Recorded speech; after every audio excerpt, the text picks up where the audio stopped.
बिस्मिल्लाहिर्रहमानिर्रहीम। शम्सुल हक अपने चैनल शम्स इटली बाग बेसिक इन्फो में तमाम देखने वालों को वेलकम करता है। आज की हमारी वीडियो उन लोगों के मुतालिक है कि जो ज़्यादातर ट्रैवल करते हैं या फिर मतलब उनके साथ ट्रैवल के वक्त उनकी फ़्लाइट डिले हो गई है या कैंसिल हो गई है, तो उनको पता ही नहीं है और टाइम गुजर गया है। तो हम इस बारे में आज बात करेंगे, चर्चा करेंगे कि वो उनको कितने पैसे मिल सकते थे या मिल सकते हैं, या वो किस चीज़ का हक रखते हैं और उनको क्या क्या एयरलाइन वाले देंगे। तो इस चीज़ में इसके बारे में आज हम चर्चा करेंगे। अच्छा, अगर आपकी फ्लाइट 3 या 3 से ज़्यादा घंटे की डिले हो जाए तो आपको एयरलाइन वाले जुर्माने के तौर पर पैसे देंगे। यानी आपने सफ़र किया लेकिन आपकी फ्लाइट डिले हो गई, आपने जिधर पहुंचना था उधर आप 3 या 3 से ज़्यादा घंटे लेट पहुंचे, तो आप मुतालबा करो, आपको एयरलाइन वाले पैसे देंगे। कितने पैसे देंगे? मिसाल के तौर पर अगर आपका एक जगह से दूसरी जगह सफ़र करना 1500 किलोमीटर था तो 250 यूरो देंगे। अगर आपका सफ़र करना 1500 से 3500 किलोमीटर तक का फासला था आपका, यानी 1500 से ज़्यादा था तो 3500 मैक्सिमम था, तो आपको वो 400 यूरो देंगे। और अगर 3500 किलोमीटर से भी ज़्यादा फासला था आपका तो फिर वो आपको 600 यूरो तक जुर्माने के तौर पर एयरलाइन वाले देंगे, अगर आपके 3 या 3 से ज़्यादा घंटे ज़ाया हुए हैं। अच्छा, इसके अलावा अगर आपकी मिसाल पर कनेक्टिंग फ्लाइट है और आपने एक फ्लाइट पकड़ ली, दूसरी फ्लाइट आपकी लेट है, तो आप क्या, आपको वो इसके अलावा वो आपको खुराक देंगे, मतलब आपकी आराम का बंदोबस्त करेंगे। और अगर फ्लाइट ज़्यादा लेट है तो आपको मिसाल के तौर पर किसी होटल में ले जाते हैं तो उधर आपको कमरा भी देंगे। होटल ले जाना और वापस एयरपोर्ट पे लेके आना वो उनकी जिम्मेदारी होगी, वो वही वो लोग आपको देंगे। तो ये तो हो गई आपकी कंपनसेशन की बात। अच्छा, अगर आपकी फ्लाइट कैंसिल हो जाए, अगर आपकी फ्लाइट कैंसिल हो जाए और आपको वक्त पर नहीं बताया जाए, तो आपको पहले वक्त पर बताएंगे। अगर वो वक्त पर नहीं बताते और आपकी फ्लाइट मिसाल के तौर पर आप एयरपोर्ट पे और कैंसिल कर दी जाए, तो फिर भी आप मतलब कंपनसेशन का भी हक रखते हो और अपनी फुल रिफंड भी आपको मिलेगा। यानी आपके जितने भी पैसे टिकट के हैं वो आपको देंगे और आपको मतलब जुर्माने के तौर पर जो किलोमीटर मैंने बताई, अगर आपका फासला इतना है मिसाल के तौर पर 1500 किलोमीटर है तो 250 यूरो, 1500 किलोमीटर से ज़्यादा है तो 400 यूरो, 3500 किलोमीटर से ज़्यादा है तो 600 यूरो आपको जुर्माने के भी देंगे। यानी आपके टिकट के पैसे भी आपको पूरे के पूरे वापस देंगे और जुर्माने के भी। अच्छा, कभी कभार एयरलाइन वाले आपको कहते हैं कि आप जाके एजेंसी जिससे आपने टिकट ली है उधर जाके अपनी मतलब क्लेम जो आपका मतलब आपने क्लेम करना है, मुतालबा करना है, उधर जाके आप करो। तो ये एक गैर कानूनी काम है, ये आपको वो वैसे ही फोर्स करते हैं, ये वो नहीं कर सकते क्योंकि एजेंसी वाला जाहिर बात है वो आपका क्लेम दर्ज कर लेगा लेकिन वो लड़ेगा नहीं, वो वैसे ही कर देगा क्योंकि उनका बंदा है। बल्कि एयरलाइन वालों की ये जिम्मेदारी है कि आपका क्लेम आपने खुद किया वो दर्ज करें और वो आपको सारी फंड दे, सारे पैसे दे जो एजेंसी वाले ने मिसाल के तौर पर बीच में जाहिर बात है उसके भी होते हैं, 10 रुपए हैं, 20 यूरो है, वो भी आपको मतलब जितने भी आपने पे किए वो सारे एयरलाइन वाले आपको वापस देंगे। इसके अलावा एयरलाइन वाले आपको फोर्स नहीं कर सकते, आपको पे ज़बरदस्ती ये चीज़ लागू नहीं कर सकते कि आप वोचर ले लो। यानी आप पैसे मत लो और आप वो आपको एक वाउचर देते हैं जिसमें मिसाल के तौर पर एक कोड होता है, एक बार कोड होता है जिसकी कीमत भी उतनी ही होती है और जिसपे आप मिसाल के तौर पर कल को एक दूसरा टिकट ले सकते हो उतनी, मतलब एक कागजनुमा मिसाल एक चेक कर लो, मिसाल के तौर पर वाउचर एक चेक हो गया, एक बैंक का चेक हो गया, मिसाल के तौर पर 500 यूरो आपकी टिकट की कीमत है, उन्होंने 500 यूरो आपको वाउचर देंगे। तो 500 यूरो ये पैसों कैश की सूरत में तो नहीं होते, लेकिन ये वाउचर कल को आपको 500 यूरो दूसरा टिकट लेना है तो आप इससे ले सकते हो। लेकिन वो आपको ये भी जबरदस्ती नहीं दे सकते अगर आपकी मर्जी ना हो। तो अगर आपकी मर्जी हो आप साइन करके दे देते हो तो फिर आप वो आपको दे सकते हैं, अगर आपकी मर्जी नहीं हो तो ये भी आपको जबरदस्ती नहीं दे सकते। अच्छा, एक और बात मैं ऐड कर लूं कि ये यूरोपीय यूनियन का एक कानून है, उन्होंने एक कानून बनाया है, तो इसमें ज़्यादातर कंट्रियां नहीं आती क्योंकि जाहिर बात है हम एशिया में मिसाल के तौर पर ज़्यादा एडवांस नहीं है, ज़्यादा डेवलप्ड नहीं है, तो उधर ह्यूमन राइट्स की इतनी कदर नहीं होती जितनी इधर है। तो ये यूरोपीय यूनियन का कानून है, तो इसमें यूरोपीय यूनियन में जो 27 ममालिक है वो उन ममालिक के बीच में ये एग्रीमेंट है। इसके अलावा कुछ और भी ममालिक है उनका भी एग्रीमेंट है। इसके अलावा जो कह लो इसराइल कह लो या फिर कनाडा कह लो, अमेरिका कह लो, उनके भी कवानीन है लेकिन वो उनके मुख्तलिफ है। ये यूरोपीय यूनियन की मैं बात कर रहा हूँ कि इनका एक एग्रीमेंट हुआ है। अच्छा, इसमें यूरोपीय यूनियन के जो जो भी ममालिक है 27, 28, 30 ममालिक है और इसके अलावा 5-6 ममालिक और है कि इनके बीच में ये एग्रीमेंट हुआ है।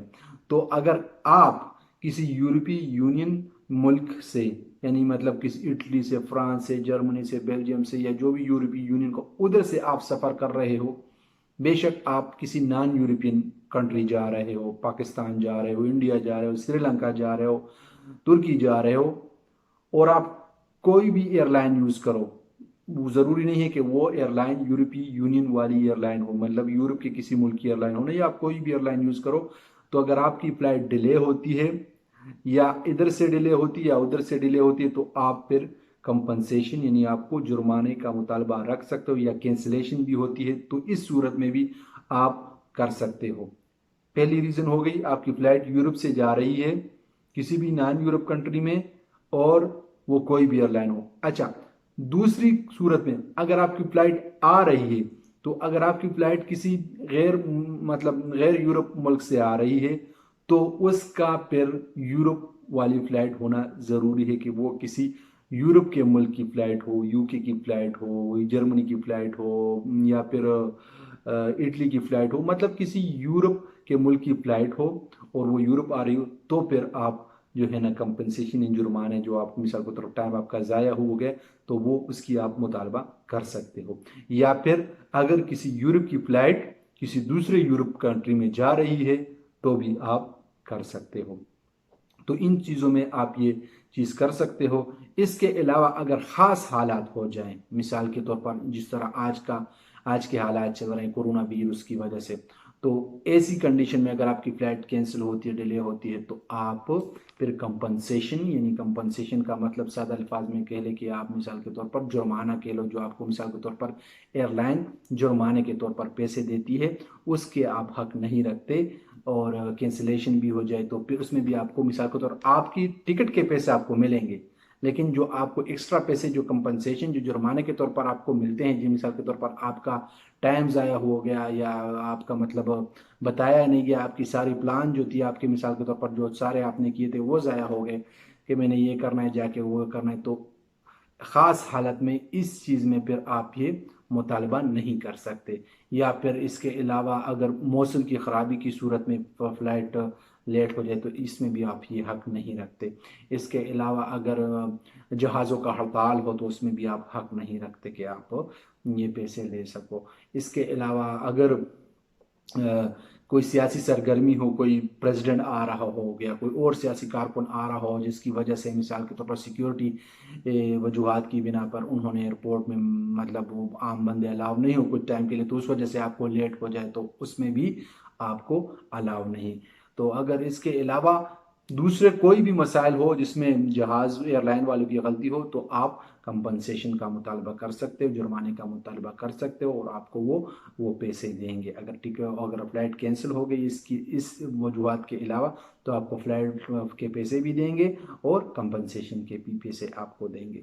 तो और इस कंपनसेशन मिसाल के तौर पर किसी को अगर पता भी नहीं है कि आया मैं मतलब ये कर सकता हूँ या नहीं कर सकता, आया मतलब मेरे मतलब पैसे बनते हैं या नहीं बनते, तो इंटरनेट पर जाके सर्च करो, आपको बेशुमार ऐसी कंपनियां मिलेगी जो आपका मुतालबा करेगी, जो आपकी दरख्वास्त जमा करेगी, जो आपके लिए लड़ेगी। वो अभी वो फ्री ऑफ कास्ट लड़ती है, पैसे कोई नहीं लेती। हाँ, अगर वो केस जीत जाए, तो फिर आपके जो मतलब पैसे होते हैं उसमें से वो 25% लेते हैं। मिसाल के तौर पर अगर वो आपको 100 यूरो जिताते हैं, तो 25 यूरो वो रखेंगे और 75 यूरो वो आपको देंगे।